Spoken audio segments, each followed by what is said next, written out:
Bachelor in science मतलब BSc में एक कोर्स है, एक ज़्यादा क्रेज़ में आ गया है। मतलब एज लाइक 1 से 2 साल में बहुत स्टूडेंट्स इसके तरफ भी अपना एक एफर्ट दिखा रहे हैं या इंटरेस्ट जगा रहे हैं। वो कोर्स है बीएससी एग्रीकल्चर। एग्रीकल्चर का भी स्कोप आजकल इंडिया में बढ़ते जा रहा है बहुत ज़्यादा। और एज लाइक अगर आप पास्ट टू ईयर्स में देखोगे तो कंपनीज भी कुछ कुछ आई हैं जो अच्छे पैकेज पे आप नॉर्मल बैचलर डिग्री पे भी आप वर्क कर सकते हो अच्छे अच्छे एरियाज़ में। तो चलिए इस वीडियो में पता करेंगे कि क्या क्या एरियाज़ हैं और बीएससी एग्रीकल्चर के बाद क्या क्या स्कोप्स हैं। अगर उसके बाद अगर हम आगे अपना पढ़ाई कंटिन्यू करना चाहते हैं तो उसके बाद क्या क्या स्कोप्स हैं, तो सारा कुछ इसमें बातें करेंगे। तो चलिए।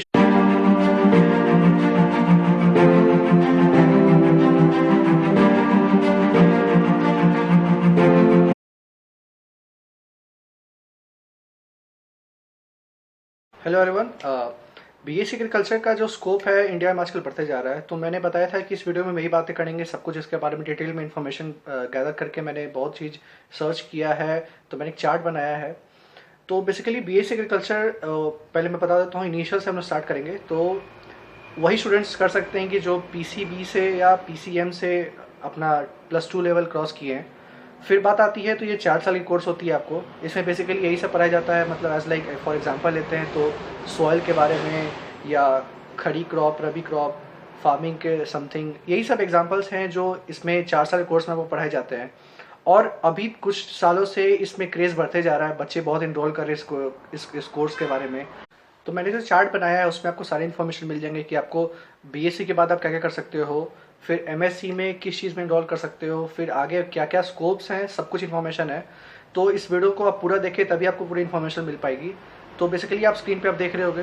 तो अब मेरी सिर्फ ऑडिबल मैं रहूँगा, मेरी सिर्फ ऑडियो आएगी। अब स्क्रीन पे आप देख रहे हो तो पहले से आप स्क्रीन के आप लेफ्ट साइड पे फोकस करो। तो लेफ्ट साइड फोकस करते हो तो पहली बात आती है जो बीएससी के बाद आप कर सकते हो। तो आती है कुछ कम्पिटेटिव एग्जाम है, जैसे गवर्नमेंटल एग्जाम है। तो जैसे लाइक एग्जाम्पल मैंने वहाँ दे दिया है, यूपीएससी हो गया, एसएससी हो गई, बैंकिंग, डिफेंस, ये सब कुछ गवर्नमेंटल एग्जाम है। फिर कुछ कुछ और एरियाज़ हैं, जैसे मैंने एक बनाया है चार्ट में। तो सम मोर एरियाज़ में एक है आईबीपीएस, एओ, एफसीआई मतलब food corporation of India, AIC, IFFCO, ये सब कुछ कुछ प्राइवेट फर्म्स हैं जिसमें आप वर्क कर सकते हो। अच्छे अच्छे पोर्ट्स हैं इसमें भी, पैकेज भी अच्छे अच्छे हैं। फिर बात आती है तो स्टेट गवर्नमेंट जॉब्स भी बहुत सारे पोजीशंस हैं, जैसे कि एग्जांपल आपको स्क्रीन पे दिख रहा होगा कि agriculture development officer, agriculture extension officer, range forest officer. तो ये सब कुछ कुछ पोस्ट हैं जिसमें आप बीएससी एग्रीकल्चर करके भी इनरोल कर सकते हो और अच्छे एरियाज, प्रेस्टिजियस एरियाज में वर्क कर सकते हो। फिर आप अगर डायरेक्ट राइट साइड में देखोगे तो अगर आपने बीएससी एग्रीकल्चर कोई अगर प्रेस्टिजियस कॉलेज, मेरिट वाले कॉलेज से किया है तो उसमें ऑब्वियस है कि अच्छे अच्छे कंपनीज कैंपस प्लेसमेंट सीधा आपको लेके जाती है, सीधा कैंपस प्लेसमेंट करती है।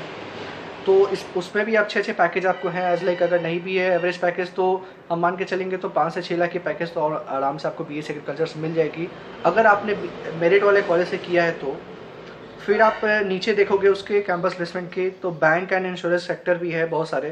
तो उसमें एग्जांपल्स मैंने कुछ कुछ दिए हैं, जैसे कि फील्ड ऑफिसर हो गए, रूरल डेवलपमेंट ऑफिसर हो गए। तो ये सब पोस्ट हैं जिसमें आप इनरोल करके आप वर्क कर सकते हो। लेकिन एज लाइक वही चाहिए कि आपको बीएससी एग्रीकल्चर आपको अच्छे मार्क्स से, एज लाइक एक मिनिमम रिक्वायरमेंट जो हमारी होती है 65% या 60%, तो आपको एक मिनिमम कैटेगरी आपको होनी चाहिए कि आप एलिजिबल हो उस एग्ज़ाम के लिए या पोस्ट के लिए। कुछ कुछ इसमें जो चीज़ें मैंने मेंशन की है उसमें डायरेक्टली भी इन्वॉल्व कर सकते हो, नहीं तो फिर है कि आपको उस एक एंट्रेंस होगा, इस एंट्रेंस को निकाल के आप इन्वॉल्व कर सकते हो।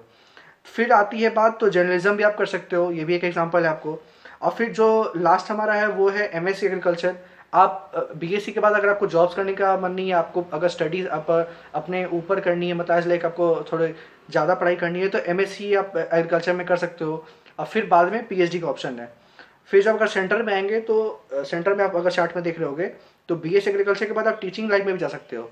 एज लाइक टीचिंग लाइन में भी 2 सेक्टर आ जाते हैं आपको, प्राइवेट या आप बीएड करके जा सकते हो। प्राइवेट में मोस्टली कोचिंग सेंटर्स या अगर प्राइवेट स्कूल्स हैं तो वो आपको ऑफर कर सकते हैं टीचिंग के लिए, तो आप टीचिंग में भी जा सकते हो। फिर एमबीए और पीजीडीएम। तो एमबीए और पीजीडीएम तो एज लाइक कॉमन कोर्सेज है। मेरे जो पिछले वीडियोस हैं मैथमेटिक्स के, फिजिक्स के, तो उसमें मोस्टली एमबीए और पीजीडीएम तो कॉमन निकला है। तो मैं एक बार फिर से बताता हूँ एमबीए और पीजीडीएम में अंतर क्या है। एमबीए एज लाइक आप समझ लो कि एज लाइक पीजीडीएम उसका छोटा भाई है। तो एमबीए मतलब हो गया master in business and administration, और पीजीडीएम इसका है कि post graduate diploma in management. तो बेसिकली इसमें अंतर एक ही है कि एमबीए है जो है 3 से 4 साल का कोर्स है और PGDM आपको है वो 1 से 2 साल का कोर्स है। तो कुछ कुछ मैंने उसमें एग्जांपल्स दिए हैं, जैसे कि MBA आपको उसी कॉलेज से करना चाहिए जो मेरिट वाले कॉलेज हो, प्रेस्टिजियस हो। तो एज लाइक मैंने एग्जांपल जो दिए हैं IIM, तो बेसिकली अच्छे पैकेज पे आप अगर यहाँ से अगर आगे फॉरवर्ड अपना MBA करते हो तो अच्छे पैकेज पे आप सिलेक्ट हो सकते हो। नॉर्मली पैकेज भी यहाँ से 15-20 लाख की जाती है।